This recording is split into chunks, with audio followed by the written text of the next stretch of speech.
next speaker. Our next speaker is ShaoshanLiu. ShaoshanLiu is a veteran in autonomous driving. He has been the CEO of Percepton and has commercially deployed autonomous micro-mobility services in the US, Europe, Japan, and China.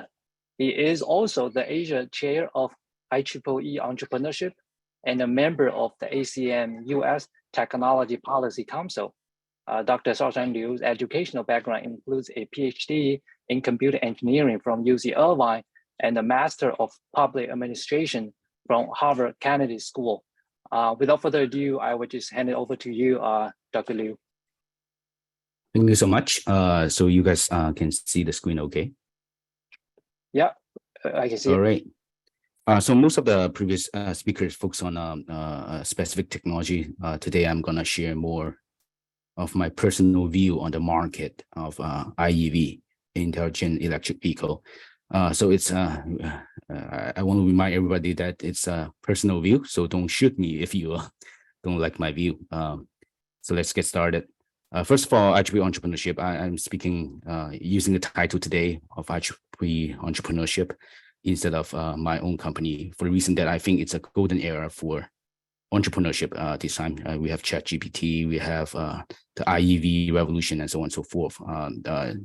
We meet this kind of opportunity once every like 2 decades. So I think it's a golden time for entrepreneurship.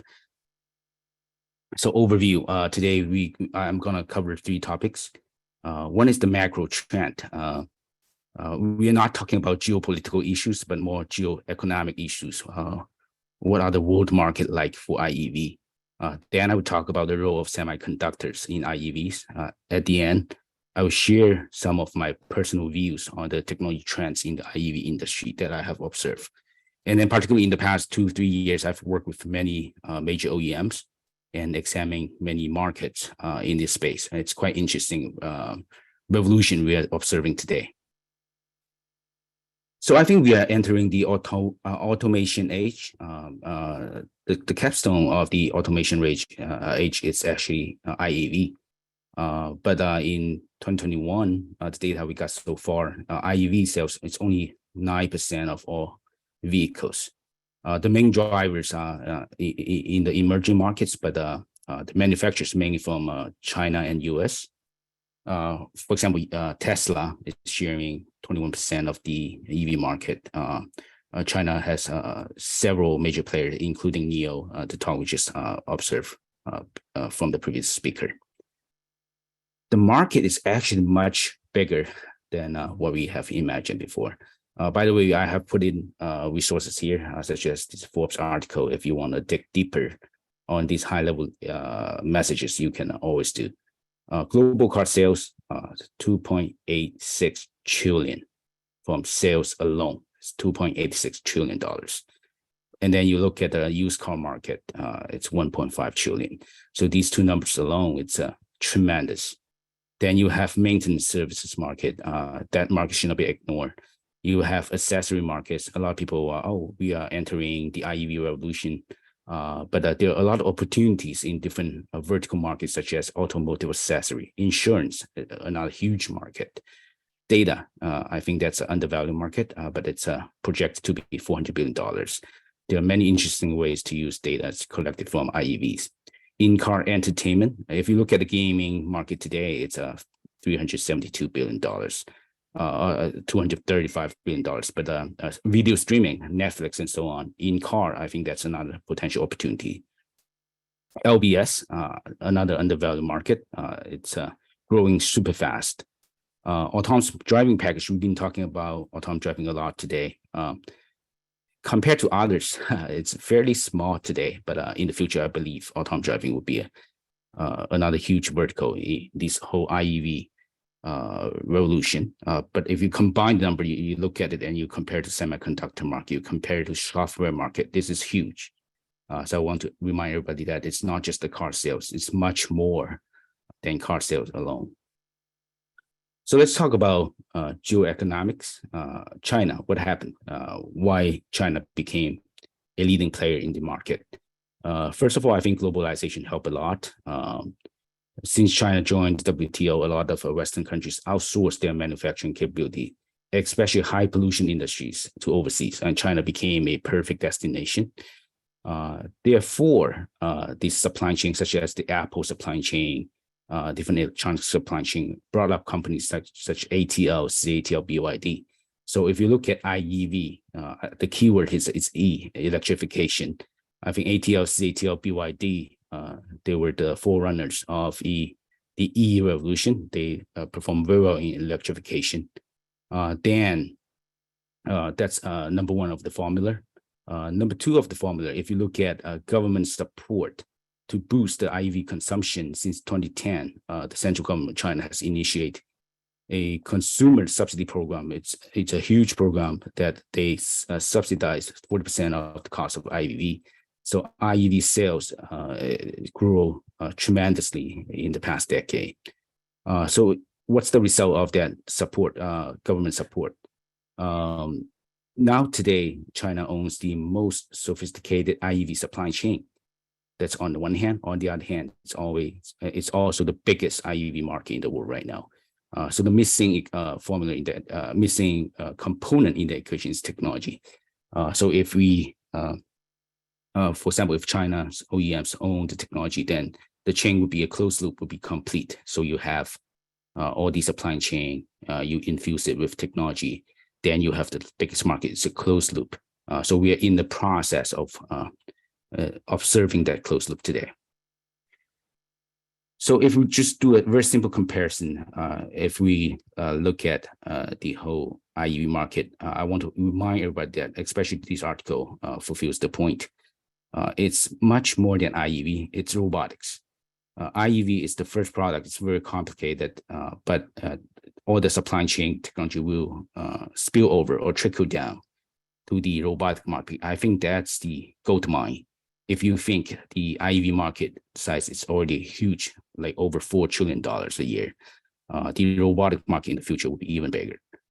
So if we do a very simple comparison between China and US, we divide it into different categories. AI talent, of course, US is leading ahead, but not by much if you count the pure number of talents. Then if you look at battery, China is dominating. It's very hard to compete with CATL or BYD today. Then if you look at sensor, from a pure supply chain perspective, China is manufacturing a lot of various kinds of sensor, whether it's camera, lens, radar, LiDAR. It's growing very fast. Computing chips, if we focus on core semiconductor, I think US is leading by a large margin. And servo motors used to be Japanese and European companies leading the market today. If you examine from a pure supply chain perspective, China has a 30% share of the global market. So if you break it down, you see semiconductor is where the IEV companies or the Chinese OEMs are lagging behind.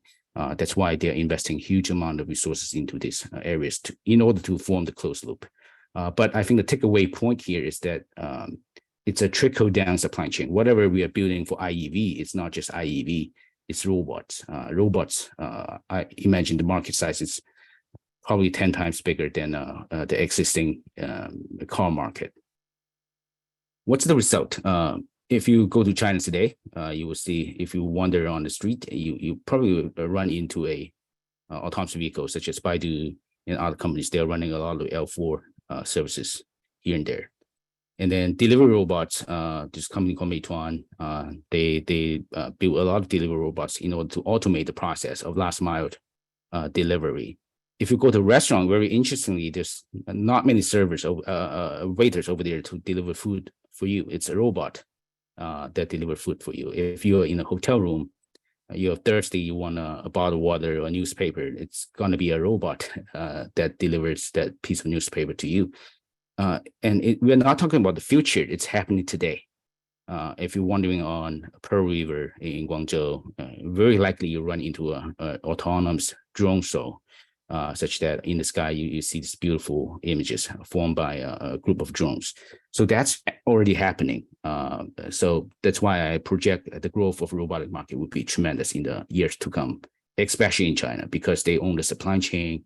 They have a huge consumer market for that already. So what are the next frontiers?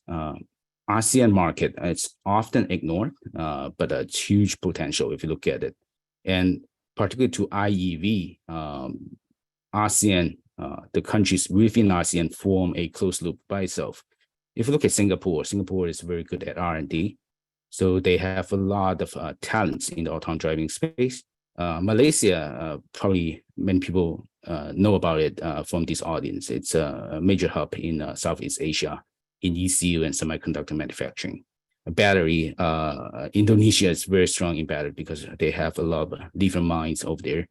So if you combine these key factors, and Thailand has been a major hub of manufacturing assembly for various OEMs in the traditional car industry, but it's easy to convert them into IEV.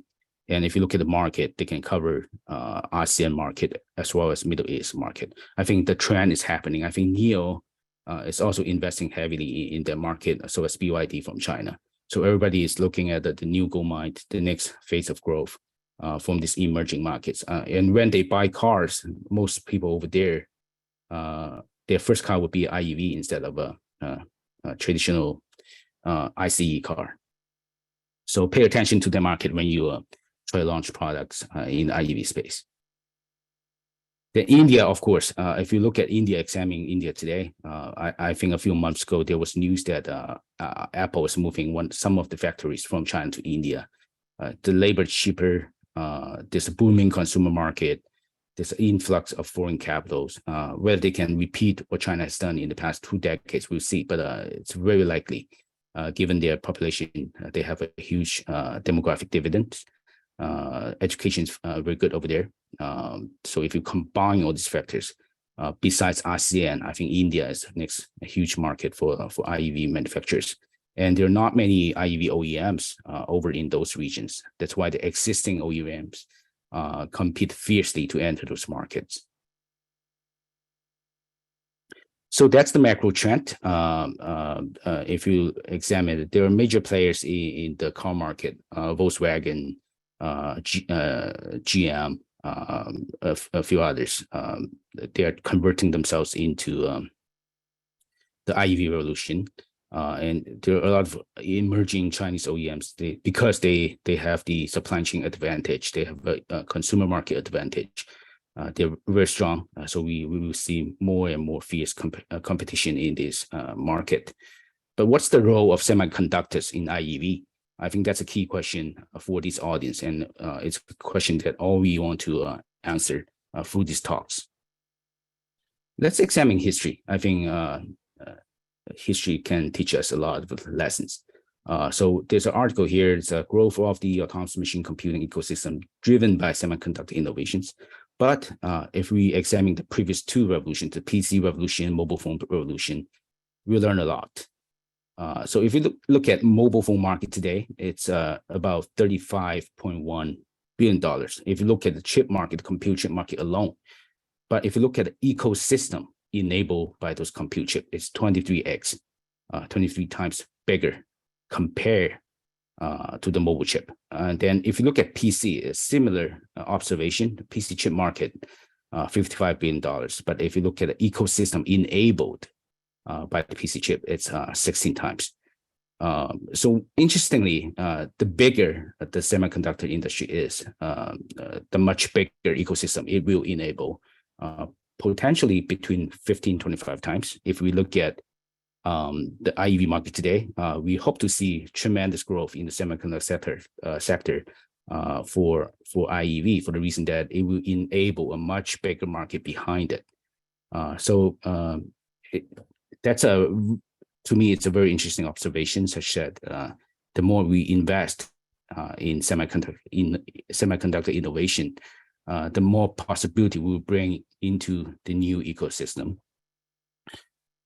From a historical perspective, if we look at the cell phone market, 15 years ago, probably you guys would have a Nokia phone. I did. If you look at the phone market, the whole phone market back then is $10 billion. And if you zoom into the phone, the compute system of the phone, you find 90% of the compute power will go into the basic function, very basic function, compression, telecommunication. Only 10% would be in the end user applications. But if you look at an iPhone today, you see, 90% of the compute cycles within an iPhone is for end user applications, Facebook, YouTube, Instagram, and so on and so forth. Only 10% would be in the basic functions.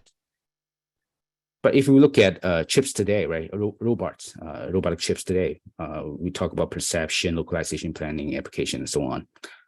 You see the basic functions, perception, localization, planning would take up 90% of the compute power.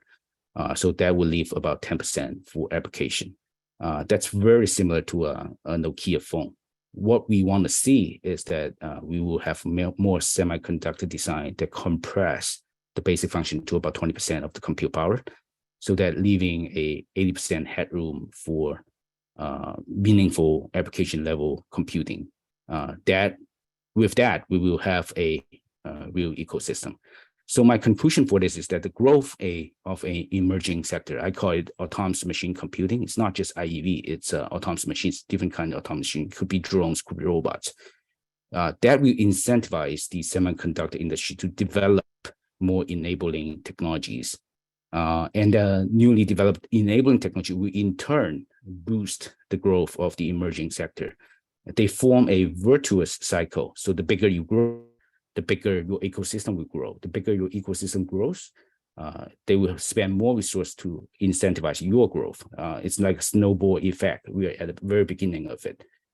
So it's an exciting era for semiconductor industry. But what's missing today, I think it's we don't have a well-defined computer architecture yet for IEV computing or in general autonomous machine computing. If you look at the algorithmic diagram from different companies, pretty much they form a data flow such that different modules do their own computing, then feed the data to the next stage. It's data flow diagram. So a lot of the compute system actually emulate a data flow machine. Then we see feather graph. Feather graph, it's a high-level abstraction for different kind of robotic computing. So could it be a feather graph architecture? Or because of the fast revolution of deep learning technology, could it be an end-to-end deep learning architecture? We don't know yet. All we know today is NVIDIA is doing very well of mapping different kind of computing pattern onto their chips. But if you go back to the PC era with x86, and then if you go back to the mobile phone era, we have ARM as the dominating architecture. So what is it, the key architecture for robots or for electric vehicles? I think we are still in the process of defining the architecture. We don't have a final solution yet because the algorithms are still evolving very fast. With that, this is the work done by my own company, published in 2020 Micro Conference. We pretty much combine FPGA, x86 architecture, and NVIDIA GPU into one system to emulate, pretty much to emulate the data flow patterns of the compute diagram, so that sensor data rushing in, then we use FPGA to filter down the data, then feed it to the next stage, whether it's using GPU for perception computing or using x86 for planning control. But pretty much you have to form a very complex architecture to emulate their behavior. If we had one chip that can perform all the tasks, that would greatly reduce the cost of the design. That would incentivize the growth of applications, but we don't have such an architecture yet. With an architecture defined, then we will look into different cutting edge technology, whether it's for sensing or localization, whether it's for back-end of line integration, whether it's for nanosheet to boost your computing. Then we can talk about different kind of technology to enable different functions. But all starts with an computer architecture, because that's pretty much the interface between your software and your hardware. Then with that defined, you can talk about more in the sensor space. So that concludes the second part, the role of semiconductors. I want to remind everybody that it's IEV, it's a starting point. It will trickle down probably the same architecture will power different kinds of robots and various kind of machines. So it's very exciting era for us. Pretty much the role of semiconductor, it's more about projection, what the future is like, but what's the technology trends that we have observed today. So this article at Forbes, Evolution of the IEV Supply Chain, I think it's quite interesting. In the early days of the industry, if you recall, when we had Tesla starting the whole movement, everything had to be done in-house. I think NIO also, they spent tremendous amount of resources to do everything in-house, because back then, when we talk about 2014, the supply chain was not ready. They had to build their own battery system. They had to build their architecture, their own autonomous driving capability, smart cockpit, and so on and so forth. That's why the investment to launch a IEV company back then was probably $10 billion to a starting point. In the recent years, in the past 5 years especially, when we examine these leading OEMs, exemplified by Tesla, after pouring billions of dollars into their products, these pioneers are on the move to own the whole IEV supply chain in-house, so that they can consolidate their established advantage in the market. For instance, BYD is actively investing in Indonesia to secure battery supplies. Tesla, it's developing its proprietary computing system. It's not using basic compute chips from NVIDIA, from Intel. They're building their own chips. Instead of relying on external solutions, they build their internal solutions. So is the game over? No more startups? I don't think so, because we are still at the dawn of the IEV era. Particularly the evolution of the IEV supply chain will enable IEV newcomers to develop their own product more cost efficiently and time efficiently. Because if you examine the supply chain, for example, autonomous driving, there are already like over 10 tier 2 suppliers to deliver different kinds of autonomous driving solutions. So you can choose between these solutions. So if you are going to launch a IEV startup today, my estimate would be with $200 million investment, a team of 300 experienced engineers for the 18 to 24 months, you could launch IEV product, because you have the chassis ready, the platform ready, then you have the chip ready, you have the software ready. What you have to think about is what's the application of your product, and that's the key point. But we are seeing two worlds here. In the first world, you see these leading OEMs, they already have consolidated their own advantage through building their own supply chain. But the second world, when you look at the open market, there are a lot of existing ready solutions for you to combine into products. So still an exciting era today. So if you were to launch a new OEM in the IEV space, what do you want to focus on? My bet is on the usage scenario. When we talk about cars, usually we talk about car engineering, how to build a platform. It's technology oriented. But today it's more scenario oriented. For example, Li Auto from China, they're pretty much developing a series of soccer mom cars for family use. So their whole usage scenarios are focusing on the family space and so on. And they are having a huge success in China today. Canoe, I think it's a US-based IEV company. They focus on lifestyle vehicles. So they target campaign usage scenarios. And there are a lot more examples like that. People are more and more, they rely on existing supply chain and focus on one target scenario to sell their product with the hope that their product can make a good sale, and so that they can evolve into a bigger OEM. So that's the trend that we have observed in recent years. So let's talk about reality. I know in a lot of talks we talk about advanced L3 plus AD functions, but that's pretty much top 10 or 5% of the market today. I think NVIDIA is dominating in that market.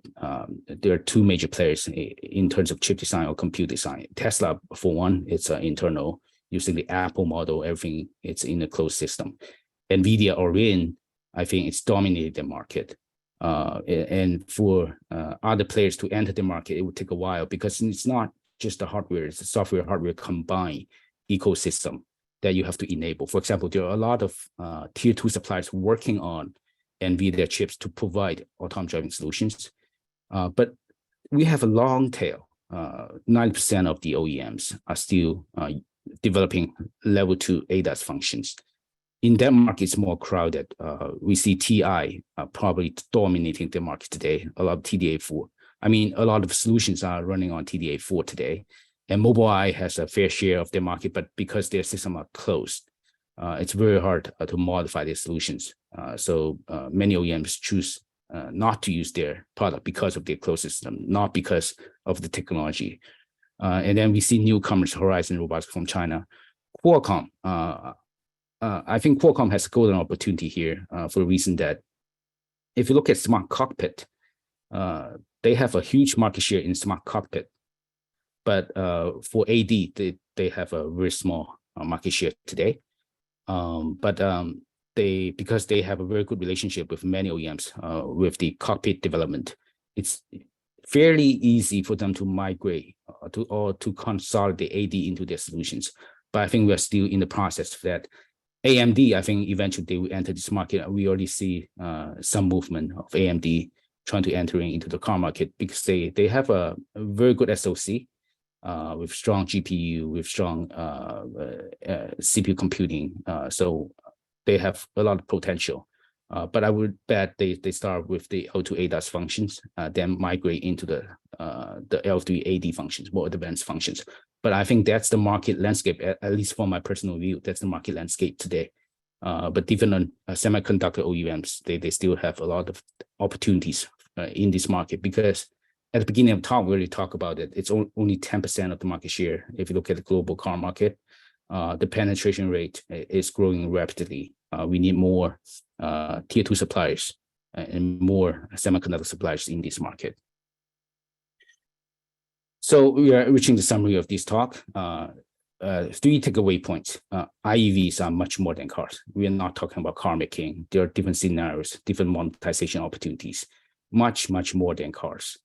And then the second takeaway point is I want to pay attention to a trickle down supply chain. Whatever technology you develop for IEV eventually will trickle down to the robotics market because their compute workloads are very similar. For example, for the AD functions, many of them can be used for robots. And then what's most important for computing, it's HMI, so-called smart cockpit, and AD, autonomy. If you combine these two, that's pretty much the computing workload for the whole robotic and automation sector as well as IEV. So that's the end. I kind of flew over the slides. So now it's I think it's a good time for questions. Thank you very much, Dr. Liu. I think we are kind of running a little bit late, but I think so. I would just pick one question for you. So one of the question is, do you see in the well, just now there's a much longer question pop up. I think I will just pick up this easier one. So do you see in the future the AD and the EV will be standard units for third parts to assemble their special purpose EV? I think so. If you look at the chassis, they already combine everything into the chassis. I think compute is one of them. They can integrate into the chassis. Then the so-called upper body, we can do a lot of modification, a very quick turnaround time to fit the platform into different usage scenarios. All right, thank you very much. I think there's more questions in the chat. If you have time, please help us answer the question. I think for the sake of time, I will move on to the next session. I think, thanks again, Dr. Liu. You provided a very unique perspective, from the market, the business, as well as, for our future entrepreneurs, right? What the market look like. So I think that concludes the speech session.